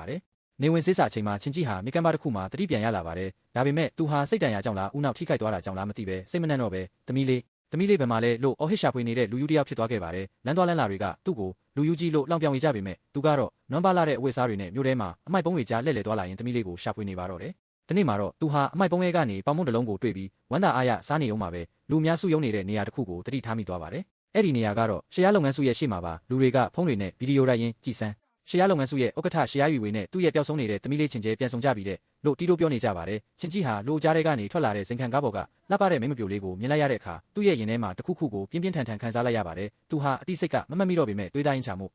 ှုသမီးလေးလို့အော်ဟစ်ပြီးလူကြားထဲကိုတိုးဝင်ဖို့ကြိုးစားပါတယ်တစ်ဖက်မှာတော့ရှေးရရွေဝေဟာချင်းကျဲကိုအကောင်းဆုံးဂုဏ်တိုက်ကြီးကိုခေါ်လာပြီးသူမအတွက်လိုလေသေးမရှိအဝတ်စားတွေဝယ်ပေးနေပါတယ်ဒါပေမဲ့ချင်းကျဲကတော့ပျော်ရွှင်မနေပါဘူးသူမကမေသမီးအဖေကိုတတိရတဲ့အဖေလည်းအပြင်မှာအေးနေမလားမသိဘူးလို့ပြောရင်ငိုကြွေးနေပါတယ်ရွေဝေဟာသူမရဲ့သမီးလေးကိုပွေ့ဖက်ပြီးမေကတိပေးပါတယ်အဖေကိုတွေ့အောင်ရှာပေးမယ်နော်လို့နှစ်သိမ့်ပေးနေပါတယ်အဲ့ဒီအချိန်မှာပဲကုံတိုက်ပြင်ဘက်မှာချင်းကြီးဟာအတွင်းထဲကိုဝင်ဖို့အသေးအတန်စူးစမ်းနေပါတယ်ဒါပေမဲ့လုံခြုံရေးဝန်ထမ်းတွေကသူ့ကိုတူတောင်းစားဒီကိုလာမရှုံးနဲ့လို့ပြောပြီးတွန်းထုတ်နေကြပါတယ်ရှေးရရွေဝေရဲ့လက်ထောက်ဖြစ်သူချန်ဟာအပြင်ထွက်လာတဲ့အချိန်မှာချင်းကြီးကိုတွေ့သွားပါတယ်သူမဟာအတိတ်ကအကြောင်းတွေကိုတီးထားသူမို့ချင်းကြီးကိုမြင်လိုက်ရတဲ့အခါထိတ်လန့်သွားပေမဲ့ချက်ချင်းပဲအကြံရုပ်ကြံစီလိုက်ပါတယ်သူမကလုံခြုံရေးတွေကိုဒီလူကဥက္ကဋ္ဌကိုလာနောက်ရှက်နေတာသူ့ကိုဝေးကိုဆွဲထုတ်သွားလိုက်စမ်းလို့အမိန့်ပေးလိုက်ပါတယ်ချင်းကြီးဟာလုံခြုံရေးတွေရဲ့ရိုက်နှက်ကန်ကြောက်ခြင်းကိုခံရပြီးလမ်းဘေးမှာအင်အားကုန်ခန်းစွာလဲကျနေပါတယ်ရှေးရရွေဝေနဲ့ချင်းကျဲတို့ကားနဲ့ထွက်လာတဲ့အချိန်မှာချင်းကျဲဟာကားမှန်ပြတင်းကနေလမ်းဘေးမှာလဲနေတဲ့တနာစရာဦးလေးကြီးကိုမြင်လိုက်ရပါတယ်သူမရဲ့ရင်ထဲမှာတစ်ခုခုကိုခံစားလိုက်ရပြီးမေခန့်ရက်ပါဦးဟိုမှာဦးလေးကြီးတယောက်လဲနေလို့ပြောလိုက်ပါတယ်ရှေးရရွေဝေဟာကားကိုရက်ခိုင်းပြီးဆင်းကြည့်လိုက်ပါတယ်သူမဟာမြေပြင်မှာဝတ်တွားနေတဲ့ချင်းကြီးရဲ့ရှေ့ကိုရောက်သွားခဲ့ပါတယ်ချင်းကြီးဟာအာယူပြီးမောကြည့်လိုက်တဲ့အခါသူ့ရှေ့မှာရှိနေတာကသူအမြဲတမ်းတဖို့ဖွားခေါ်နေတဲ့ဝေဖြစ်နေတာကိုတွေ့လိုက်ရပါတယ်သူဟာမျက်ရည်တွေကြားကနေဝေလို့တိုးရေးခေါ်လိုက်ပါတယ်ရွေဝေဟာဝေဆိုတဲ့အမိကိုကြားလိုက်ရတဲ့အခါခဏတာတုံးလို့သွားပေမဲ့သူမရှိကညက်ပက်ပေနေတဲ့သူတောင်းစားဟာသူမရဲ့အချစ်ဦးချင်းကြီးဖြစ်လိမ့်မယ်လို့အိမ်မက်တောင်မမှတ်ခဲ့ပါဘူးရွေဝေဟာသူ့ကိုတနာသွားပြီးအိတ်ထဲကနေငွေချို့ကိုထုတ်ပြီးမြေပြင်ပေါ်ကိုချပေးလိုက်ပါတယ်ဒီမှာဒါကိုယူသွားပြီးစားစရာတစ်ခုခုဝယ်စားလိုက်ပါလို့ပြောပြီးသူမရဲ့သမီးလေးစီကိုပြန်သွားခဲ့ပါတယ်နေဝင်စစ်စာအချိန်မှာလက်မထက်မှာတယောက်တည်းရက်နေတဲ့ချင်းကြီးရဲ့ပုံရိပ်ကတကယ့်ကိုဝမ်းနည်းစရာကောင်းလာပါတယ်သူ့ရဲ့မျက်လုံးတွေထဲမှာမျက်ရည်တွေပြည့်နှက်နေပြီးညက်ပက်ပေနေတဲ့မျက်နှာနဲ့အတူသူဟာဘသူပဲဝါဆိုတာကိုတောင်မေ့လျော့နေရှာပါပြီးသူမတ်မိတာဆိုလို့သမီးလေးကိုရှာရမယ်ဆိုရဲ့အတိတ်တစ်ခုတည်းပါပဲ မိုးတိထန်စွာရွာသွန်းနေတဲ့ညတညမှာတော့ချင်းကြီးဟာအေးဆက်ဆက်မိုးရေထဲမှာတုံတုံရင်ရင်နဲ့အဆောက်အဦတစ်ခုရဲ့ထောက်မှာကပ်ပြီးခိုလုံနေပါတယ်အဲ့ဒီအချိန်မှာပဲအလုဆင်းလာတဲ့စိတ်ရင်းကောင်းတဲ့အတော်ကြီးဝူရွက်ကြွေကသူ့ကိုတွေ့သွားခဲ့ပါတယ်သူမဟာရှယ်ယာလုပ်ငန်းစုမှာတန်ရှင်းရေးဝန်ထမ်းအဖြစ်အလုပ်လုပ်ကင်သူဖြစ်ပြီးချင်းကြီးရဲ့တနာစရာကောင်းတဲ့အခြေအနေကိုမြင်လိုက်ရတဲ့အခါစိတ်မကောင်းဖြစ်သွားပါတယ်တနာစရာပဲအေဘီခဲနေလောက်ပြီးငါနဲ့အတူအထဲကိုလိုက်ခဲ့ပါလို့ပြောပြီးသူမရဲ့နားနေဆောင်ရဲကိုခေါ်သွားခဲ့ပါတယ်ဝူရွက်ကြွေဟာချင်းကြီးကိုတန်ရှင်းအောင်လုပ်ပေးပြီးဆံမင်တွေပါညှက်ပေးလိုက်တဲ့အခါမှာတော့သူဟာအရင်ကထက်ပိုပြီးကြည်ကောင်းလာပါတယ်ဝူရွက်ကြွေကကြည်စမ်းတကယ်လူချောလေးရဲ့နင်ဘလို့ဖြစ်ပြီးဒီဘဝရောက်သွားရတာလေလို့မေးတဲ့အခါချင်းကြီးကကလေးတယောက်လိုဖြူစင်တဲ့အပြုံးနဲ့သမီးလေးကိုရှာနေတာလို့ပြန်ဖြေပါတယ်ဝူရွက်ကြွေကစိတ်မကောင်းစရာပဲသူကစိတ်မနှံ့တော့ဘူးပဲလို့တွေးမိပေမဲ့သူ့ရဲ့ရိုးသားမှုကိုမြင်ပြီးနားကိုစရာနေရာပေးတဲ့အပြင်အလုပ်ပါပေးဖို့ဆုံးဖြတ်လိုက်ပါတယ်သူတို့ထမင်းတူစားနေုံမှာဝူရွက်ကြွေကသူမရဲ့ဝန်ထမ်းကတ်ကိုထုတ်ပြပြီးငါကရှယ်ယာလုပ်ငန်းစုမှာအလုပ်လုပ်တာမနှက်ဖြန်နှင်းကိုပါအဲ့ဒီကိုခေါ်သွားမယ်နင်းလဲငါနဲ့အတူတန်ရှင်းရေးလုပ်ပြီးပိုက်ဆံရှာပေါ့ဒါမှနှင်းသမီးကိုရှာဖို့လွယ်မှာလို့ပြောလိုက်ပါတယ်ချင်းကြီးဟာရှယ်ယာလုပ်ငန်းစုဆိုတဲ့အမည်ကိုကြားလိုက်ရတဲ့အခါရင်းထဲမှာရင်းနှီးတဲ့ခံစားချက်တစ်ခုရရှိပြီးဝမ်းသာအားရလက်ခံလိုက်ပါတယ်တစ်ဖက်မှာတော့ရှယ်ယာကျန်းကျွမ်းဦးလေးဖြစ်သူရဲ့အိမ်မှာကျန်းကျန်းရံကအကြီးကျယ်ဒေါသထွက်နေပါတယ်ရှယ်ယာယူဝေကဟိုကလေးမလေးကိုအိမ်ထဲအထိခေါ်ထားတဲ့ကျွန်တော်ရဲ့အစီအစဉ်တွေအကုန်ပြတ်ကုန်ပြီးလို့အော်ဟစ်နေပါတယ်ရှယ်ယာကျန်းကျွမ်းကတော့အေးအေးဆေးဆေးပါပဲမစိုးရိမ်ပါနဲ့မနှက်ဖြန်ငါတို့စာချုပ်ချုပ်ဖို့သွားကြမယ်ပြီးရင်ယူဝေကိုနှစ်လက်ထဲအရောက်အပ်ပေးမယ်လို့ကတိပေးပြီးသူတို့ရဲ့ရုပ်မာတဲ့အကြံစီတွေကိုဆက်လက်လှုပ်ဆောင်နေကြပါတယ်ကျန်းကျန်းရံကလည်းယူဝေချင်းကဘာတွေပဲကြုံခဲ့ကြုံအနော်ဂယုမဆိုင်ဘူးအဲ့ဒီကလေးမလေးကိုပါကျွန်တော်တွဲပြီးကျွေးမွေးဆောင်ရှောက်မယ်လို့ဟန်ဆောင်ကောင်းကောင်းနဲ့ပြောဆိုနေပါတယ်နောက်တနေ့မနက်မှာတော့ဝူရွက်ကြွေဟာချင်းကြီးကိုရှယ်ယာလုပ်ငန်းစုစီခေါ်လာခဲ့ပါတယ်ချင်းကြီးဟာခဏထဲဝါလာတဲ့အဆောက်အဦကြီးကိုကြည့်ပြီးအန်တာမင်တက်နေပါတယ်ဝူရွက်ကြွေရဲ့သားဖြစ်သူလုံခြုံရေးဝန်ထမ်းကအမေဒီလူကစိတ်မနှံ့တာကြီးကိုဘာလို့ခေါ်လာတာလဲလို့မေးပေမဲ့ဝူရွက်ကြွေကသူကအေးအေးဆေးဆေးပါလှုပ်လဲလုံနိုင်နဲ့သူ့ကိုကူညီလိုက်ပါလို့ပြောပြီးအလုပ်သွင်းပေးလိုက်ပါတယ်ချင်းကြီးဟာဟူချင်းဆိုရဲ့အမိတဲ့နဲ့ဝန်ထမ်းကတ်ကိုရရှိပြီးတန်ရှင်းရေးယူနီဖောင်းကိုဝတ်ဆင်ကအလုပ်စတင်ပါတော့တယ်ကံကြမ္မာရဲ့တိုက်ဆိုင်မှုကြောင့်အဲ့ဒီအချိန်မှာပဲချင်းကျဲလေးဟာရှယ်ယာယူဝေရဲ့လက်ထောက်တစ်ယောက်နဲ့အတူအဆောက်အဦးထဲကိုရောက်လာပါတယ်ချင်းကြီးကအဲ့ခမ်းမကြီးကိုကြည့်နေတော့မှသူ့ရဲ့သမီးလေးဟာသူ့နားကနေပဲဖြစ်သွားခဲ့ပေမဲ့နှစ်ယောက်စလုံးတစ်ယောက်ကိုတစ်ယောက်သတိမထားမိခဲ့ကြပါဘူးချင်းကြီးဟာအိမ်သားထဲမှာကျန်းတိုက်နေတော့မှရှယ်ယာကျန်းကျွမ်းတဲ့အတူမန်နေဂျာကျန်ဆိုတဲ့လူတစ်ယောက်ဝင်လာပါတယ်မန်နေဂျာကျန်ဟာမှန်ထဲမှာသူ့ကိုယ်သူကြည့်ပြီးတိတ်ကိုမောက်မာနေသူပါချင်းကြီးကမသိပဲကျန်းတိုက်နေရင်မန်နေဂျာကျန်ရဲ့ဘောင်းဘီကိုရေဆိုမိသွားပါတယ်မန်နေဂျာကျန်ဟာအကြီးကျယ်ဒေါသထွက်ပြီးနေမျက်စင်ပါဘူးလားဒါဘလောက်တန်တဲ့ဘောင်းဘီလဲတိလားလို့ဟောက်ငေါက်ပြီးချင်းကြီးကိုရိုက်နှက်ဖို့ကြိုးစားပါတယ်ဒါဒီမကသေးပဲမန်နေဂျာကျန်ဟာရက်ဆက်စွာနဲ့တန်ရှင်းရေးပုံငယ်ကညစ်ပတ်နေတဲ့ရေတွေကိုချင်းကြီးရဲ့ခေါင်းပေါ်ကနေကုံလောင်းချလိုက်ပါတော့တယ်ချင်းကြီးဟာတကိုယ်လုံးညစ်ပတ်ပေရပြီးအဆက်တကွဲဖြစ်သွားရပါတယ်ဝူရွက်ကြွေနဲ့သူမရဲ့သားရောက်လာပြီးတောင်းပန်ပေမဲ့မန်နေဂျာကျန်ကတော့ဒါကငါကုမ္ပဏီပဲဒီလူယူကိုအခုချက်ချင်းနှင်ထုတ်လိုက်စမ်းလို့အမိန့်ပေးလိုက်ပါတယ်အဲ့ဒီအချိန်မှာပဲရှယ်ယာယူဝေရဲ့လက်ထောက်ချန်ရောင်ဟာချင်းကျဲလေးကိုခေါ်ပြီးရုံးခန်းဘက်ကိုလာနေပါတယ်ချင်းကျဲဟာရုံးရင်ဆန်ခတ်ဖြစ်နေတာကိုမြင်ပြီးအပြေးလွှားသွားကြည့်လိုက်တဲ့အခါဒဏ်ရာရနေတဲ့အတော်ကြီးဝူကိုတွေ့လိုက်ရပါတယ်သူမဟာဘာလို့အတော်ကြီးဝူကိုအနိုင်ကျင့်ရတာလဲလို့အော်ဟစ်မင်းမြတ်နေအောင်မှာပဲအဲ့ဒီအချိန်မှာပဲအချိန်ဝါကြီးမှလာတဲ့လူကြီးလူကောင်းတစ်ယောက်ရောက်လာပြီးမန်နေဂျာချန်ကိုအားရပါးရိုက်လိုက်ကအချိန်တွေကိုထိန်းချုပ်လိုက်ပါတယ်သူဟာချင်းကျဲကိုကြည့်ပြီးသမီးကဒီကဘာမှာအလှဆုံးမိန်းကလေးပါသူ့စကားတွေကိုဂယုမဆိုင်နဲ့လို့နှစ်သိမ့်ပေးခဲ့ပါတယ်လူအုပ်ကြီးလူစုခွဲသွားတဲ့အချိန်မှာချင်းကြီးဟာအတော်ကြီးဝူကိုကူညီရင်းနဲ့သူ့ရဲ့ဝန်ထမ်းကပြုတ်ကျကြံရိတ်ခဲ့ပါတယ်ချင်းကျဲဟာမြေပြင်ပေါ်ကကက်လေးကိုကောက်ကြည့်လိုက်တဲ့အခါသူမရဲ့မျက်လုံးတွေဟာအန်တာမှုကြောင့်ပြူးကျဲသွားရပါတယ်ကက်ပေါ်မှာရေးထားတဲ့အမိကချင်းကြီးဖြစ်နေပြီးဓာတ်ပုံတွေကလူဟာသူမရဲ့အဖေအစ်အမှန်ဖြစ်နေလို့ပါပဲဒါဖေပဲအစောနာကဦးလေးကြီးကဖေရဲ့လို့အော်ဟစ်ရင်ချင်းကျဲဟာသူမရဲ့ဖေနောက်ကိုအသေးအတန်လိုက်ရှာပါတော့တယ်တစ်ဖက်မှာတော့ရှယ်ယာလုပ်ငန်းစုရဲ့အစည်းအဝေးခန်းထဲမှာရှယ်ယာယူဝေဟာအကြက်တဲဆိုင်နေပါတယ်ကျန်းကျန်းရံဟာရွန်တစ်ဆက်တန်းတန်စာချုပ်နဲ့အတူမင်္ဂလာစာချုပ်ကိုယူဆောင်လာပြီးယူဝေကိုအတင်းတမ်းမှလက်မှတ်ထိုးခိုင်းနေပါတယ်မန်နေဂျာချန်ကလည်းဥက္ကဋ္ဌရှင်လည်းတမိတယောက်ရှိနေပြီပဲကျန်းဆောင်ကရှင်ကိုလက်ခံတာပဲကျေးဇူးတင်စရာလေးရှင်ရဲ့ဟိုချင်းကြီးဆိုတဲ့လူကလည်းတေတာကြားလာပြီးလို့စော်ကားတဲ့စကားတွေပြောဆိုနေပါတယ်ယူဝေဟာမျက်ရည်တွေဝဲရင်လက်မှတ်ထိုးမဲ့အချိန်မှာပဲအစည်းအဝေးခန်းတကားဟာဝုန်းခန်းထဲပွင့်သွားပြီးချင်းကျဲလေးဝင်လာပါတယ်ရှယ်ယာလုပ်ငန်းစုရဲ့အစည်းအဝေးခန်းထဲမှာတင်းမာမှုတွေကအထွတ်ထိပ်ကိုရောက်နေပါတယ်ချင်းကျဲလေးဟာသူမရဲ့ဖခင်ဖြစ်သူချင်းကြီးရဲ့ဝန်ထမ်းကတ်ကိုကင်ဆောင်ပြီးအမှန်တရားကိုဖွင့်ချလိုက်ပါတယ်ဒီမှာကြည့်ပါဖေမသေးပါဘူးဖေဒီမှာရှိနေပါတယ်လို့အော်ဟစ်ပြောဆိုလိုက်တဲ့အခါရှယ်ယာယူဝေဟာမျက်ရည်တွေကြားကနေအန်တာမင်တက်သွားပါတော့တယ်ယူဝေဟာဝန်ထမ်းကတ်ပေါ်ကချင်းကြီးရဲ့တပ်ပုံကိုမြင်လိုက်ရတဲ့အခါသူမရဲ့အချစ်ဦးဟာတကယ်လည်းအသက်ရှင်နေသေးရဲ့ဆိုတာကိုအပြည့်အဝယုံကြည်သွားပါတယ်သူမဟာဒေါသနဲ့မနာလိုစိတ်တွေပြည့်နေတဲ့ကျန်းကျန်းရံကိုကြည့်ပြီးကျန်းရှောင်ဒီစာချုပ်ကိုကျမလက်မှတ်မထိုးနိုင်တော့ဘူးရှင်နဲ့လက်ထပ်ဖို့ကိစ္စကိုလည်းအခုပဲဖျက်သိမ်းလိုက်ပြီးလို့ပြက်သားပြောဆိုကချင်းကျဲကိုခေါ်ပြီးအစည်းအဝေးခန်းထဲကနေထွက်ခွာသွားပါတော့တယ်ကျန်းကျန်းရံကတော့အရှက်ရပြီးဒေါသထွက်နေပေမဲ့ဦးလေးဖြစ်သူရှယ်ယာကျန်းကျွမ်းကတော့စိတ်မပူပါနဲ့ဒါကခဏတဖြုတ်ပါပဲစာချုပ်ကတော့ဆက်ရှိနေဦးမှာပါလို့ချော့မော့ပြောဆိုနေပါတယ်တစ်ဖက်မှာတော့လက်ထောက်ချန်ဟာသူမရဲ့အမားတွေကိုပြန်လည်ပြင်ဆင်ဖို့အတွက်လားဒါမှမဟုတ်တစုံတစ်ယောက်ရဲ့အမိန့်ကြောင့်လားမသိပဲလူမိုက်တစုကိုခေါ်ပြီးတန်ရှင်းရေးဝတ်စုံနဲ့ချင်းကြီးရှိရာနေရာကိုရောက်လာပါတယ်သူမဟာချင်းကြီးကိုချင်းကျဲလေးရဲ့တပ်ပုံကိုပြလိုက်တဲ့အခါအတိတ်မိနေတဲ့ချင်းကြီးဟာသူ့ရဲ့သမီးလေးကိုမှတ်မိသွားပြီးသမီးလေးလို့အော်ဟစ်ကမျက်ရည်တွေကျလာပါတော့တယ်ညနေခင်းမှာတော့ချင်းကျဲလေးဟာသူမရဲ့အိမ်မှာဖုန်းတစ်လုံးကိုစောင့်မျှော်နေပါတယ်အဲ့ဒီအချိန်မှာပဲလက်ထောက်ချန်စီကနေဖခင်ဖြစ်သူကိုရှာတွေ့ပြီဆိုတဲ့သတင်းကောင်းကိုကြားလိုက်ရပါတယ်ချင်းကျဲဟာဝမ်းသာအားရနဲ့အပြင်ကိုပြေးထွက်သွားတဲ့အခါအိမ်ရှိမှာရက်နေတဲ့တန်ရှင်းရေးယူနီဖောင်းနဲ့သူမရဲ့ဖေကိုတွေ့လိုက်ရပါတယ်ဖေလို့အော်ဟစ်ပြီးချင်းကျဲဟာချင်းကြီးရဲ့ရင်ခွင်ထဲကိုအပြေးလွှာတိုးဝင်လိုက်ပါတယ်တာဖနှစ်ယောက်ဟာလွန်ခဲ့တဲ့နှစ်ပေါင်းများစွာကကွဲကွာခဲ့ရတဲ့ဝေဒနာတွေကိုအခုမှပဲမျက်ရည်တွေနဲ့ဆေးကြောပြစ်နိုင်ပါတော့တယ်ချင်းကြီးဟာသူ့ရဲ့သမီးလေးကိုတင်းတင်းကြပ်ကြပ်ပွေ့ဖက်ထားရင်သမီးလေးဖေတောင်းပန်ပါတယ်သမီးလေးကိုအကြာကြီးပစ်ထားမိပြီးလို့ရှိုက်ကြီးတင်ပြောနေရှာပါတယ်ဒါပေမဲ့ဒီပျော်ရွှင်မှုတွေကခဏတာပါပဲသူတို့၃ယောက်သားပြန်ဆုံပြီးပျော်နေတော့မှပဲရှယ်ယာယူဝေရဲ့ဖခင်ရှယ်ယာဥက္ကဋ္ဌ အခန်းထဲကိုဝင်လာပါတယ်သူဟာအေးဆက်ဆက်အမူအရာနဲ့သမီးဒီမှာကြည်စမ်းတာကရှရားလုပ်ငန်းစုရဲ့လက်ရှိအခြေအနေပဲလို့ပြောပြီးစာရက်စာတမ်းအချို့ကိုချပြလိုက်ပါတယ်အဲ့ဒီစာရက်တွေကတော့ရှရားလုပ်ငန်းစုရဲ့ယွန်တဘီလီယံတန်1000တန်ကျွေးမိစည်းရင်းတွေဖြစ်နေပါတယ်ရှရားဥက္ကဋ္ဌကကျက်မိသားစုရဲ့အကူအညီသာမရရင်ငါတို့လုပ်ငန်းစုကမနှက်ဖြန်ပဲဒေဝါလီခံရတော့မှာယူဝေရဲ့ဘဝလည်းပျက်စီးသွားလိမ့်မယ်လို့ပြောပြီးချင်းကြီးနဲ့ချင်းကျဲကိုချင်းချောက်ပါတော့တယ်နင်တို့ယူဝေကိုတကယ်ချစ်ရင်သူ့ဘဝမပျက်စီးခင်မှာအခုချက်ချင်းသူ့စီကနေထွက်သွားလိုက်ကြစမ်းနင်တို့နဲ့ပတ်သက်မှုမရှိတော့ဘူးလို့ပြောလိုက်ပါလို့အတက်ဆန်စွာအမိန့်ပေးလိုက်ပါတယ်ချင်းကြီးနဲ့ချင်းကျဲတို့တားဖာယူဝေရဲ့အနာဂတ်အတွက်ရွေးချယ်စရာမရှိတော့ပါဘူးသူတို့ဟာယူဝေကိုတကယ်ချစ်တာကြောင့်သူမရဲ့ဘဝပျက်စီးသွားမှာကိုမလိုလားကြပါဘူးချင်းကျဲလေးဟာငိုယိုရင်းနဲ့သမီးဖေဖေနဲ့အတူသွားပါတော့မယ်မေမေနဲ့သမီးတို့မှာပတ်သက်မှုမရှိတော့ပါဘူးလို့ရင်နာစရာကောင်းတဲ့စကားကိုပြောလိုက်ရပါတော့တယ်ရှရားယူဝေရဲ့အနာဂတ်နဲ့သူမရဲ့လုပ်ငန်းစုကိုကယ်တင်ဖို့အတွက်ချင်းကြီးနဲ့ချင်းကျဲတို့တားဖာရင်းနှင်းဖွယ်ရာဆုံးဖြတ်ချက်ကိုချလိုက်ရပါတယ်သူတို့ဟာယူဝေရဲ့အိမ်ကနေထွက်ခွာဖို့ပြင်ဆင်နေချိန်မှာယူဝေရဲ့ဖခင်ကချင်းကျဲကိုဘန်ကတ်တစ်ခုကမ်းလှမ်းခဲ့ပါတယ်ဒီကတ်ထဲမှာပိုက်ဆံအချို့ရှိတယ်လို့အဲ့ရင်သုံးလိုက်ပါရှုပ်ဝက်နံပါတ်ကသမီးမွေးနေ့1125ပါလို့ပြောပြီးဟန်ဆောင်ကောင်းကောင်းနဲ့နှုတ်ဆက်ခဲ့ပါတယ်ချင်းကျဲလေးဟာမျက်ရည်တွေကြားကနေအဖိုးမေမေကိုသမီးတို့ကိုစားနှုတ်ဆက်ပေးပါဦးမေမေကိုကောင်းကောင်းစောင့်ရှောက်ပေးပါလို့တောင်းပန်ခဲ့ပါတယ်ချင်းကြီးဟာလည်းသမီးလေးကိုပွေ့ချပြီးသမီးလေးဖေတောင်းပန်ပါတယ်သမီးကိုဒီလိုဘဝမျိုးနဲ့ပဲထားရတော့မယ်လို့အာနာတကြီးပြောဆိုကမျက်မှောင်ထဲမှာထွက်ခွာသွားကြပါတော့တယ်လမ်းမထက်မှာတော့ချင်းကျဲလေးဟာသူမရဲ့မေမေပေးထားတဲ့ဖုန်းကိုလမ်းဘေးကချုံပုတ်ထဲမှာချန်ထားရိတ်ခဲ့ပါတယ်သူမဟာဖုန်းထဲမှာအတန်ဖမ်းပြီးမေသမီးနဲ့ဖေသွားပြီးသမီးတို့ကိုလာမရှာပါနဲ့တော့မေပြောင်းနေပါလို့ရင်ခွဲမတက်ပြောကြခဲ့ပါတယ်အဲ့ဒီအချိန်မှာပဲယူဝေရဲ့ကားဟာအိမ်ရှိကိုဆိုက်ရောက်လာပါတယ်ယူဝေဟာအိမ်ထဲကိုအပြေးလွှားဝင်ပြီးချင်းကျဲဘယ်မှာလဲလို့အော်ဟစ်မေးမြန်းပေမဲ့သူမရဲ့ဖခင်ကတော့သူတို့ထွက်သွားကြပြီးအတင်းနာလို့မရဘူးလို့အေးဆေးပြန်ဖြေပါတယ်ယူဝေဟာမတင်ကြတာကြောင့်အပြင်ကိုပြန်ပြေးထွက်သွားတဲ့အခါလမ်းဘေးမှာချင်းကျဲရဲ့ဖုန်းကိုတွေ့လိုက်ရပါတယ်ဖုန်းထဲကအတန်ဖိုင်ကိုနားထောင်ပြီးနောက်မှာတော့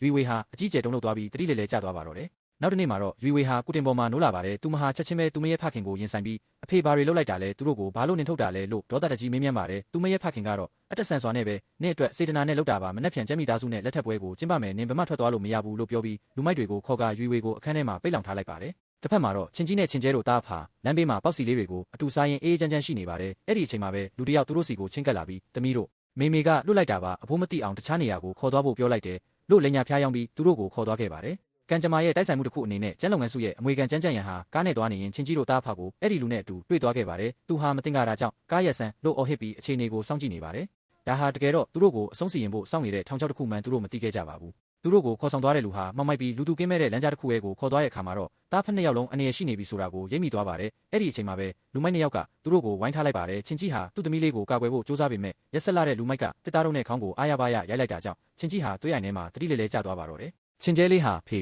ဖေဖေလို့အော်ဟစ်ငိုကြွေးနေတော့မှပဲကံကြမ္မာရဲ့အလှည့်အပြောင်းတစ်ခုအနေနဲ့ကျန်းလုပ်ငန်းစုရဲ့အမွေခံကျန်းကျန်ရန်ရောက်ရှိလာပါတယ်သူဟာအဆက်ကတော့မတင်ကားလို့လိုက်လာခဲ့တာဖြစ်ပေမဲ့အခုတော့လူမိုက်တွေကိုဟန်တားဖို့စူးစမ်းပါတယ်ဒါပေမဲ့လူမိုက်တွေကလည်းမြညာတာပဲကျန်းကျန်ရန်ကိုပါနောက်ွယ်ကနေခေါင်းကိုရိုက်လိုက်တာကြောင့်သူလည်းပဲတတိလက်သွားခဲ့ပါတယ်နောက်ဆုံးမှာတော့လူမိုက်တွေဟာသူတို့၃ယောက်စလုံးကိုမှောက်မိုက်တဲ့မြေရောက်ခန်းတစ်ခုထဲမှာပိတ်လောင်ထားလိုက်ပါတော့တယ်မြေရောက်ခန်းထဲမှာချင်းကြီးဟာအရင်ဆုံးတတိပြန်ရလာပါတယ်အန်တစရာကောင်းတာကခေါင်းကိုအပြင်းထန်ရိုက်ခံလိုက်ရတဲ့တန်ကြောင့်သူ့ရဲ့ဦးနောက်ထဲမှာပိတ်ဆို့နေတဲ့အာယုံကြောတွေပြန်ပွင့်သွားပြီးအတိတ်ကအဖြစ်အပျက်အလုံးကိုပြန်လည်မှတ်မိသွားတာပါပဲသူဟာအရင်ကလိုစိတ်မနှံ့တဲ့သူမဟုတ်တော့ပဲတည်ငြိမ်ပြီးအရှိန်ဝါရှိတဲ့ချင်းကြီးဖြစ်ပြန်လည်နိုးထလာခဲ့ပါတယ်ကျန်းကျန်ရန်နိုးလာတဲ့ခါမှာတော့သူတို့နှစ်ယောက်ဟာအချင်းချင်းအကြီးကျယ်စကားများကြပါသေးတယ်ဒါပေမဲ့ချင်းကြီးကမင်းနဲ့ငါအခုအချုပ်ထဲမှာအတူတူပဲရန်ဖြစ်နေလို့ဘာမှမထူးလို့ပြောပြီးအခြေအနေကိုထိန်းညှိလိုက်ပါတယ်အဲ့ဒီမှာသူတို့နှစ်ယောက်ဟာနှလုံးသားချင်းဖွင့်ဟတိုင်မိကြပါတယ်ကျန်းကျန်ရန်ကယူဝေကနင့်ကိုဘာလို့ဒီလောက်တောင်ဆွဲလန်းနေရတာလဲလို့မေးတဲ့အခါချင်းကြီးကသူတို့နှစ်ယောက်ရဲ့အတိတ်ကဆောက်လုပ်ရေးလုပ်ငန်းခွင်မှာစုံတွေ့ခဲ့တဲ့ရိုးရှင်းတဲ့အချစ်ဆက်လန်းလေးကိုပြန်ပြောပြခဲ့ပါတယ်ကိုတို့ကဆောက်လုပ်ရေးခွင်မှာဆက်တွေ့ခဲ့တာသူကဟင်းရီရောင်းတဲ့ကောင်မလေးပေါ့ကိုကတော့အလုပ်သမားတစ်ယောက်ပဲလို့ပြောရင်ချင်းကြီးရဲ့မျက်လုံးတွေထဲမှာအလွမ်းတွေပြည့်နေပါတယ်ကျန်းကျန်ရန်ဟာချင်းကြီးရဲ့ရိုးသားတဲ့မိတာကိုမြင်လိုက်ရတဲ့အခါသူဟာယူဝေကိုစီးစိမ်တွေနဲ့တိမ့်ပိုက်ဖို့စူးစမ်းခဲ့တာမှားယွင်းနေမှန်းသိသွားပြီးချင်းကြီးကိုအတိမတ်ပြုလိုက်ပါတော့တယ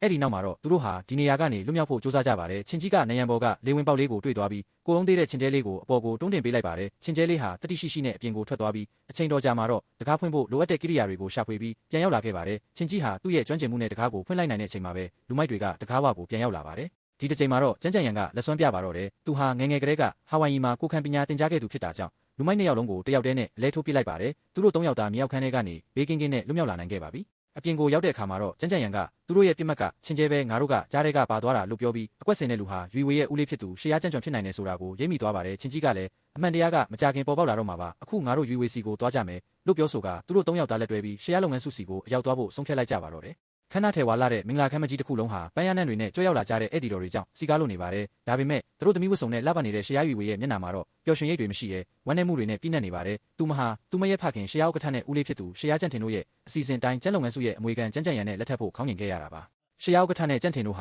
ာဒီကလေးကမင်းညကအထိတေခါနီးဖြစ်နေတာဒီနေ့မနေ့ဖုန်းတစ်ချက်လာပြီးမှလက်ထပ်ဖို့သဘောတူလိုက်တာအန်တစရာပဲလို့တီးတို့ပြောဆိုရင်ကျေနပ်နေကြပါတယ်တကယ်တော့အဲ့ဒီဖုန်းကတခြားသူမဟုတ်ပါဘူးသူမရဲ့သမီးလေးချင်းကျဲစီကပါ လွန်ခဲ့တဲ့3နာရီကချင်းကျဲဟာရွေဝေစီကိုဖုံးဆက်ပြီးမေမေဖေဖေတတိယလာပြီးအခုဖေဖေကကျန်းဦးလေးနဲ့အတူရှိနေတာကျန်းဦးလေးကသမီးတို့ကိုကယ်တင်ပေးခဲ့တဲ့အပြင်ရဲကိုပါတိုင်ပေးထားတယ်လို့ငိုယိုပြီးသတင်းကောင်းပြောပြခဲ့တာပါရွေဝေဟာသူမရဲ့မိသားစုဘေးကင်းသွားပြီဆိုတာသိလိုက်ရတဲ့အတွက်ဝမ်းသာအားရနဲ့လက်ထပ်ပွဲကိုဆက်လက်ကျင်းပဖို့ဆုံးဖြတ်လိုက်တာဖြစ်ပါတယ်မင်္ဂလာအခမ်းအနားစတင်တဲ့အချိန်မှာသူတို့သားကျန်းကျန်းရန်ဟာခမ်းမထဲကိုတည်ငြိမ်စွာဝင်ရောက်လာပါတယ်ဒါပေမဲ့အားလုံးအံ့သွားရတာကတော့လက်ထပ်ဖို့ကတိသစ္စာပြုမဲ့အချိန်မှာကျန်းကျန်းရန်ကမိုက်ခရိုဖုန်းကိုကင်ပြီးကျွန်တော်ဒီမင်္ဂလာပွဲကိုသဘောမတူပါဘူးလို့လူပုံလယ်မှာပြက်ပြက်သားသားအော်ဟစ်လိုက်တာပါပဲခမ်းမတစ်ခုလုံးရုပ်ရုပ်တဲတဲဖြစ်သွားချိန်မှာကျန်းကျန်းရန်ကရှေ့ရကြံ့ထင်ဦးလေးဖြစ်သူကိုလက်ညှိုးထိုးပြီးဒီမင်္ဂလာပွဲကိုသဘောမတူရတဲ့အကြောင်းရင်းကတော့ဒီလူဟာလူလိမ်တယောက်ဖြစ်နေလို့ပါပဲလို့ဖွင့်ချလိုက်ပါတယ်သူဟာကြံ့ထင်ရဲ့ကုမ္ပဏီစည်းရင်းအတူပြုလုပ်မှုတွေချင်းကျဲတို့ကိုပြန်ပေးဆွဲဖို့စူးစမ်းမှုတွေနဲ့ရုံမာတဲ့အကြံစီအားလုံးကိုအထောက်ထားတွေနဲ့တကွာဖော်ထုတ်လိုက်ပါတယ်ရှေ့ရကြံ့ထင်ဟာအဆက်ကတော့ညှင်းဆိုဖို့စူးစမ်းပေမဲ့ခမ်းမတကားကြီးပွင့်သွားပြီးချင်းကြီးနဲ့ချင်းကျဲတို့တားဖဝင်လာတဲ့အချိန်မှာတော့သူ့ရဲ့မျက်နှာဟာပြာနှမ်းသွားပါတော့တယ်ချင်းကြီးဟာအတိတ်ကအဖြစ်အပျက်တွေနဲ့ကြံ့ထင်ရဲ့ရုံမာမှုတွေကိုအားအောင်ရှိမှတက်တည်ပြလိုက်ပါတယ်ရှေ့ရကြံ့ထင်ဟာနောက်ဆုံးမှာတော့သူ့ရဲ့မနာလိုစိတ်တွေကြောင့်